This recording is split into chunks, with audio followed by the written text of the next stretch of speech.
So I was like, what? I was into watching this movie, right? And I was like so invested into it. And then like, nothing pisses me off more than when I'm taken out of the film by like a certain distraction, like, you know, my phone or people or, you know, something stupid that happens in the movie. So like, I get a call from my dad, right? And like, he tells me, hey, can you pause the movie and go shop at Publix? I'm like, I spent like 30 minutes there, right? I get what I have to get. And then I go home and I turn the movie on, and like I already like, you know, question it and like, you know, oh, well, that doesn't make sense because I was like, you know, taken out of it. So yeah, this is Revenge, and holy shit, I can't wait to tell you about it. Revenge is the new film directed by French director Coralie Fargeat. I don't know how to pronounce French last names or French names in general. This is her first film, and goddamn, what a great first impression. Oh my god. Let me tell you why I love this film so much. This film is literally perfect. There is nothing wrong with this film. Now, okay, that's a little hyperbole, but let me just go ahead and say what I did not like about this film. Some of the line delivery was pretty bad, like, you know, but that's a good thing because, like, there's very little dialogue in this film, so that's a good thing. It doesn't ruin the whole experience. So it's just like, you know, like, I mean, come on, you could have done another take with that. There's one shot I didn't like. I just didn't fit with the movie. And there's one shot too, like, you know those like really bad shots, like the camera's like looking down on a character and they're falling to their doom kind of thing.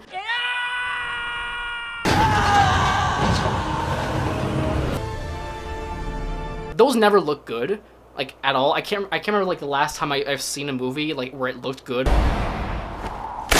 That's where my complaints end, because this film is perfect. This, structurally, action-wise, writing-wise, film-wise, it's just a perfect movie. The cinematography was top-notch, the action and violence was amazing, the score was great, the acting was great. Everything about this film is just great. Like, the score, oh, mwah. I got a very heavy, like, you know, Good Time vibe from it, and Good Time has an amazing score too. Okay, so let's start off with, you know, the overall feeling I had while watching this film. This is like, I feel like this was like an homage to Tarantino films because this is very Tarantino-esque. Like, the practical effects, like all the practical blood, the amount of blood and violence in this, the badassery, like the nice, beautiful shots. Tarantino tends to like to use some pop music to emphasize the scene or make a scene cooler, and he's very dialogue heavy, and like his dialogue is always fantastic. This film doesn't have like, you know, a lot of like, you know, music, and there isn't a lot of dialogue in this movie. It's all basically action. Like, and this film is just perfectly executed in almost every way. So the basic premise of this film, and this is why I think it was Tarantino-esque, there is this girl who is like on a vacation with this cheating scumbag, like in the middle of the desert and he brought his like two other friends, and basically on this trip she gets raped by one of the friends. The other friend watches and does nothing, and then her boyfriend just pushes her off a cliff in fear of exposing them to the police and shit. So she comes back to life, and she goes on a bloody rampage for revenge against her ex-lover.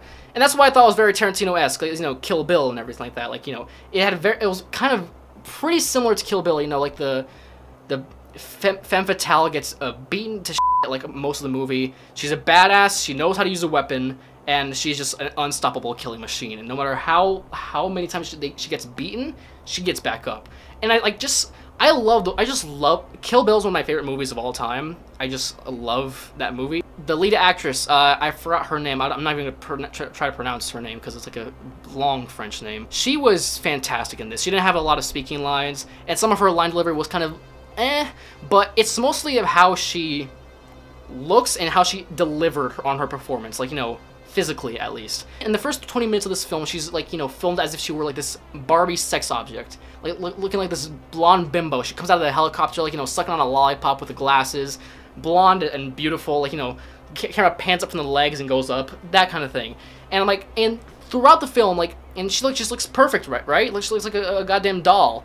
But throughout the film, she just gets dirtier, bloodier, and just like by the end of the film, like, her blonde hair turned into dirty brown, and she just looks, I just love that, how she like started off on this, like, you know, as a beautiful blonde bimbo to this badass of a woman, and I love that. I don't know why. I just love, like, it's like, I think it's the best way of, like, you know, showing character development without, you know, saying a lot of dialogue, if that makes any sense. I mean, you gotta understand, like, not a lot of these characters are, like, fully developed and not, you know, fleshed out. You know who the bad guy is, and you know who to root for. There are things the bad guy does that makes you want to hate him even more, and there are things that the girl does that makes you want to, like, you know, root for her even more. Actually, I want to talk about, like, one of the guys, like, the guy who raped her.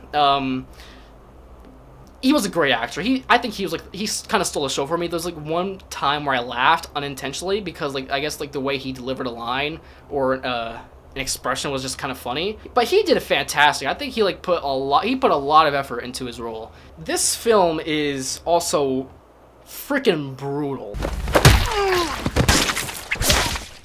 This film is violent as hell. Like, you take Deadpool, right? Like, Deadpool 2. The violence in that film is, like, you know, that's like, aha, that's funny kind of violence. It's, you know, it's physical comedy. This violence in this film is just, like, you know, it makes you cringe, like, you know, wince and, like, you know, kind of thing. Like, that's how I felt like watching some of the violence, but I still love it. Despite all its flaws, despite all its technical problems, this film is still incredible. I just love this film so much. I'm, like, watching this with my friend Anna Mayo, who I think she'll love this film. This is her, by the way.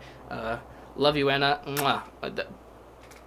Why did I do that? I love the color palette of this film too. Like, it felt like kind of like a Spring Breaker kind of vibe. Like, you know, it's very, like, you know, colorful, highly saturated, but not too saturated, and it just looked beautiful. Like that's another thing I love about this movie. Every single shot, except for that one I told you about, is breathtaking. There's not a single shot that looks boring and, like, you know, unappealing. Well, actually, there's some shots at night, like, where, like, you know, it's, like, very, very dark, where you just can't make out a lot, where you just see, like, you know, silhouettes of mountains. That's the only time, like, you know, the shots were, like, you know, yeah.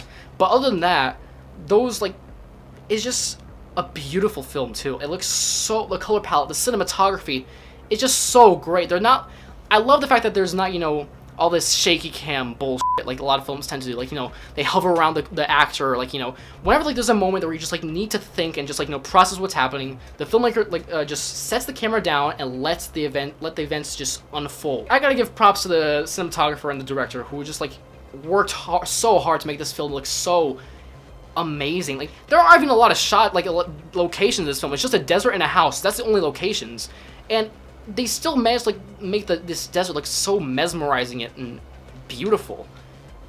It's just eye candy. That's what this movie is. It's bloody eye candy, and I love it. This film's not gonna be for everyone, of course. Like, my brother hates violent movies, and I definitely know he would not like this movie whatsoever, because there are lots of violent, like, you know, shuddering, like, spine-shuddering moments. It's just, like, you know, ugh.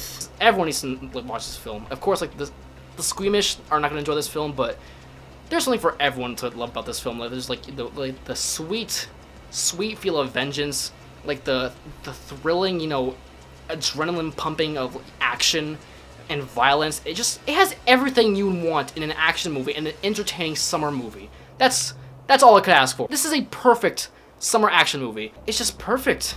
It's my favorite film of the year, and I'm giving it a 10 out of 10. I know we're only in May, but so far, this is the best one I've seen all year. This is the best film I've seen all year, and I cannot wait to see it again. You know, I'm gonna watch it again, like, to analyze it a lot more, because, like, there's some stuff like I didn't quite understand right away. But I'm gonna analyze it again with my friend, and we'll see if she likes it or not.